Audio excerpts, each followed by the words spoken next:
Comentávamos, eu e a Sónia, que agora, quando fazemos os programas, não sentimos a mesma aqueles ataques de ansiedade que no início, não é? Sim, no início. Digamos que o friozinho no estômago está lá, só que não é tão intenso. Digamos que tirámos do congelador e passámos para a parte do frigorífico, não é? Fizemos subir a ansiedade. Enquanto estudante, eu pelo menos posso falar por mim, aquelas horas e dias que antecediam os exames mais importantes da faculdade, sentiram um bocadinho ataques de ansiedade, não? Não consigo comer, não dormir. O principal ataque de ansiedade era quando não tinha sequer tempo para fazer as cábulas. Então esse era o momento pior ainda. Porque eu até podia não os usar. É verdade. Podia não usar as cábulas, também estava a estudar. E não é só isso. Técnica. E eu tinha a certeza absoluta de que existia ali alguma salvação caso eu não tivesse capacidade para responder. Claro. Podia até não usar. É o mesmo que se passa. Mas estavam lá, não é? Com esta cábula, mas estavam lá. São alguns dos sintomas, não são, doutor? Olá, bom dia. Clara Fonseca. Bom dia, Jorge. Bom dia. Isto é ansiedade, não é depressão? É uma ansiedade, mas é uma ansiedade normal e é por isso que hoje vamos distinguir um pouco entre o que é patológico, a doença, e a ansiedade, as reações normais da vida diária. Mas nem podemos chamar estas nossas reações ataques de ansiedade? Podemos? Com certeza que sim, e todos os sintomas que falaram são manifestações de ansiedade típicas, não é? A ansiedade é importante pensarmos que vem do medo e vem da nossa história como espécie. As manifestações da ansiedade são uma adaptação do nosso corpo a momentos de perigo que conduziriam a uma fuga para a nossa sobrevivência. O coração começar a bater mais acelerado, uma respiração mais ofegante para o músculo ter mais oxigênio, a tensão muscular pronta para fugir de um animal selvagem, por exemplo, nos nossos antepassados. Sim, nós sabemos isso e não foi nos nossos tempos de antepassados, foi quando estivemos na selva. Sim, também há quem tenha, exatamente. E era uma adrenalina. Exatamente, ligados a uma descarga de adrenalina. É importante, de facto, distinguir estas situações de medo e de perigo reais das que não são reais. Claro. E aí é que surge a patologia, porque hoje em dia já, exceto em situações de férias ou de diversão, já não temos tantos perigos que ameaçam a nossa vida, claro, que conduzam a estes sintomas naturalmente. Mas é muito por causa do desconhecido, não é? Porque não sabemos como é que vamos reagir face àquela ocorrência, àquilo que... Exatamente, pode ser, como todos nós, quando nos vamos submeter a algum momento mais estressante, como um exame, quem vai fazer, por exemplo, o exame da carta de condução, quem está à espera numa consulta, na sala de espera, quando vai saber um resultado de um exame muito importante, uma ida ao dentista, tudo isto leva a que surjam sintomas de ansiedade, mas que são passageiros, não se prolongam ao longo do dia-a-dia e não interferem com a vida da pessoa. O problema surge quando estes sintomas surgem do nada, não estamos expostos a nenhuma situação de stress ou que nos cause ansiedade e, de repente, começamos a sentir os sintomas de ansiedade e aí sim já estamos perante uma situação patológica. Os sintomas. E nesse caso, temos que distinguir, e vamos já ver o trabalho que eu preparei, as várias situações. Acompanhas, não é? Sim. Vamos lá ver. Portanto, as manifestações da ansiedade. Compreender a ansiedade. Já estivemos um pouco a falar das manifestações. O coração acelerado é a primeira coisa que sentimos. Eu escrevi aqui... comigo que estas primeiras características também dizem respeito àqueles momentos de tentativa de conquista, de namoro, não é? Coração acelerado, respiração ofegante, suores, formigueiros, tudo isto tem a ver também com o amor. E são situações de ansiedade. São também, não são? São também, não são? Positiva nesse caso. Não é? Falta de ar, dor no peito, depois todo o resto, por amor de Deus, evitem. Não dá muito jeito, não encontra. O coração começa a bater muito depressa. Isto é a primeira queixa logo no momento da ansiedade. Eu escrevi aqui coração acelerado porque é o termo que as pessoas entenderão mais facilmente, mas como o Jorge já está a dizer, do ponto de vista médico, usamos o termo taquicardia. E não é bom usar este termo junto aos doentes, muito menos aos doentes ansiosos.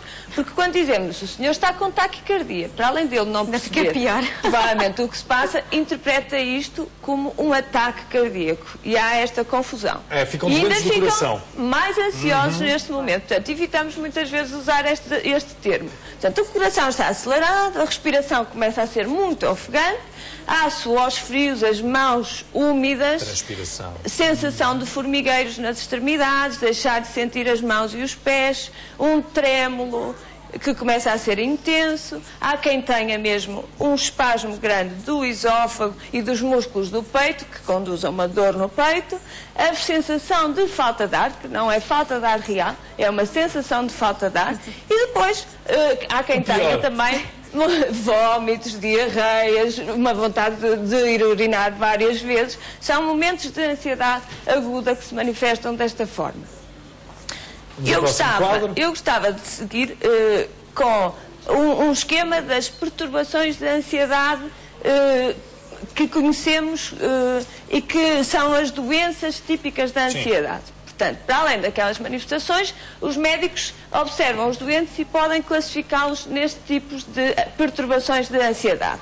As fobias, que são ansiedades que são desencadeadas por algum fator ansiogénico, ou seja, algum estímulo que normalmente não conduz a qualquer ansiedade noutras pessoas.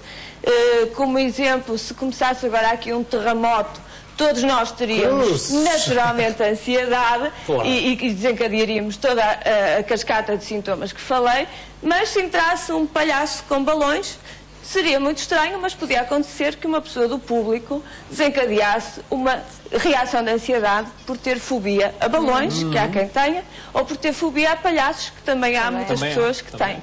E isto já nos parece realmente algo que não é uma reação normal, faz parte do quadro das fobias. A perturbação obsessiva-compulsiva é outra perturbação de ansiedade muito comum e que está ligada a pensamentos recorrentes de desgraça, algo de muito mal que vai acontecer, e as pessoas de seguida fazem comportamentos repetidos para aliviar esta ansiedade. Como exemplo, temos de ir verificar a fechadura de casa 7 vezes para, no fundo, autocontrolar a ansiedade. Isto é um fenómeno que as pessoas reconhecem que é um disparate. É irracional. Portanto, não são indivíduos que não têm a noção do seu disparate, mas não conseguem evitar. E lá vão, às vezes, 10 vezes verificar ou 10 vezes lavar as mãos, e são estes atos que chamamos compulsividade. É outra perturbação da ansiedade. Porque se de facto não fizerem isso, têm as manifestações todas de ansiedade muito forte. O stress pós-traumático é outra perturbação da ansiedade que está descrita e que todos conhecemos cá em Portugal, muitos ex-combatentes que sofrem deste problema. Mas também, pode ser também de acidentes de viação, por exemplo. Era o exemplo que eu ia dar.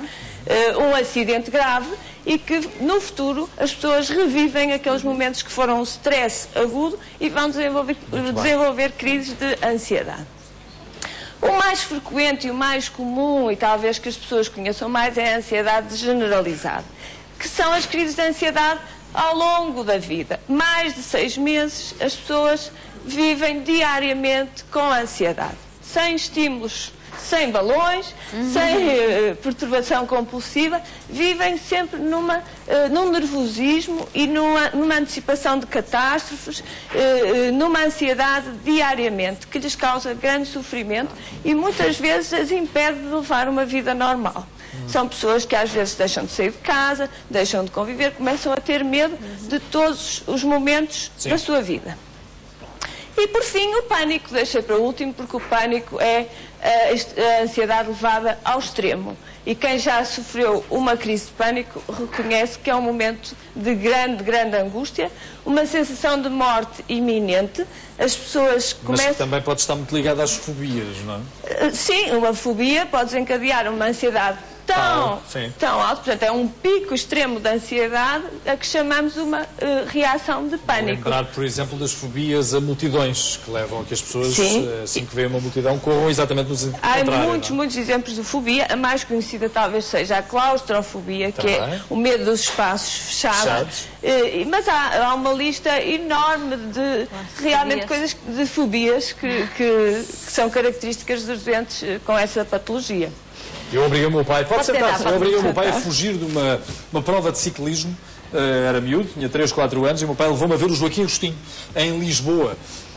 E a multidão, nós arranjámos um bom lugar na estrada para ver passar o Joaquim Agostinho em Lisboa, e a multidão começou a juntar-se, e eu de repente dou nota que era só gente à minha volta. E a minha birra foi de tal modo estridente que o meu pai teve que pegar em mim e sair do sítio onde estávamos, porque eu já estava completamente descontrolado. Já 3, 4 anos. Pode ter sido uma situação de pânico, claro. Mas é interessante que ultrapassou muito bem, Jorge Gabriel, porque isso poderia ser até, se mantivesse esse tipo de manifestações, poderia ser uma fobia social, em que as pessoas não conseguem estar junto de outras, conviver, uma timidez extrema que leva ao isolamento, que é impensável no caso de Jorge Gabriel. Claro. Para melhor compreender a ansiedade é também preciso compreendermos o outro, termos também alguma compreensão, porque nem todos temos os mesmos medos, nem todos temos o mesmo comportamento face às nossas ocorrências. O melhor é dar um braço, ajudar, não é? Sem dúvida. Há diferentes formas de abordar as ansiedades. Por um lado, o ideal é a pessoa começar a conhecer-se, saber os momentos em que vai ter ansiedade e trabalhá-los. As fobias, por exemplo, podem ser trabalhadas numa forma de dessensibilização. Claro. Quem tem fobia de andar de elevador pode começar a ir só até ao primeiro andar, acompanhado por alguém, compreender que a qualquer momento pode parar e sair, e fazer uma dessensibilização, o que é muito mais fácil do que nas outras situações em que não há um objeto identificado que cause a ansiedade, que é o caso do pânico e da ansiedade generalizada, porque o pânico pode surgir do nada. Uma pessoa está num centro comercial e de repente, em 2, 3 minutos, sente-se muito, muito mal, começa com os suores, com os batimentos cardíacos, tem uma sensação muitas vezes que pode levar ao desmaio. E é importante falarmos nisto, porque uma das reações típicas da ansiedade é a hiperventilação, ou seja, respirar muito e ofegante. Sim. Isto só vai contribuir para mais ansiedade. E pode levar ao desmaio. Temos aqui um ciclo vicioso. O controle respiratório O excesso de oxigênio no sangue vai fazer com que surjam mais formigueiros, tonturas, vertigens, que já não são da ansiedade, mas vão contribuir para que a ansiedade aumente ainda mais. O nosso corpo. E eu até trouxe aqui este saco. Diga. Porque no momento em que virem uma pessoa com uma situação de pânico a hiperventilar, o que se deve fazer é dar-lhe um saco para ela respirar diretamente para o saco. Vou dar aqui o exemplo. Então vá.